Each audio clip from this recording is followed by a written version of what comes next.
asked Al this yesterday. Yeah. When no hope remains of the Coastal, there's not that tangible carrot to hang in front of these kids. Where does the drive come from at this point in the year? It's gotta come from everything they put in the season. It's a pride factor. It's a factor that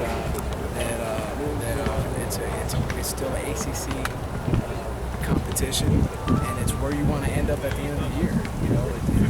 You have to draw from that. Is it a distraction? Yeah, it's a distraction. But it's as big a distraction as you make it. So you just got to keep on fighting through, and Pitt's up this week. So our guys got to be focused on that and not focus on what's behind you. Satchel's page said it. Don't look back, something might be chasing you, right? To that matter, you got to look forward, right? There's distractions that can be viewed as negatives, and sometimes they almost be positives in a weird way. The fact that it's going to be the last game for some seniors, obviously, in their building. Can that? You've been around a long time. Does that sort of thing help the team? It does. If you need to get guys refocused, it does.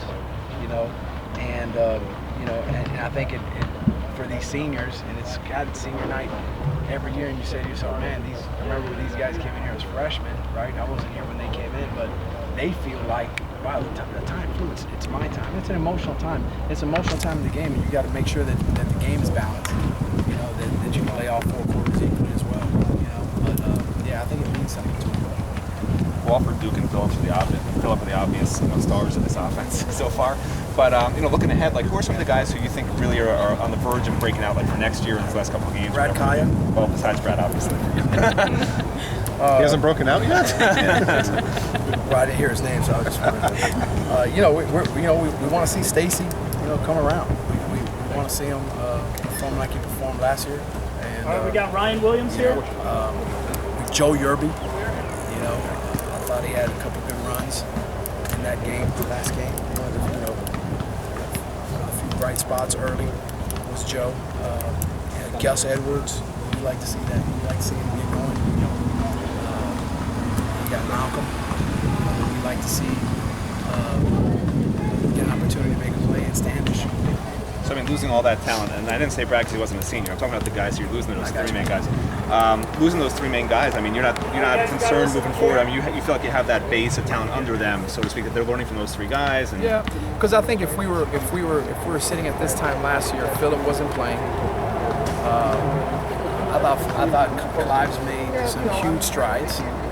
I don't think anybody would have saw the type of season that Clive's had. I think they would have thought, yeah, he's a good player. But I think he's made some ground where teams are not saying that's the guy you got to stop. You do, but that's part of coaching. Coach Scott deserves a lot of credit for how he's developed Clive Wofford and the time he's put in, and it's paying off for Clive.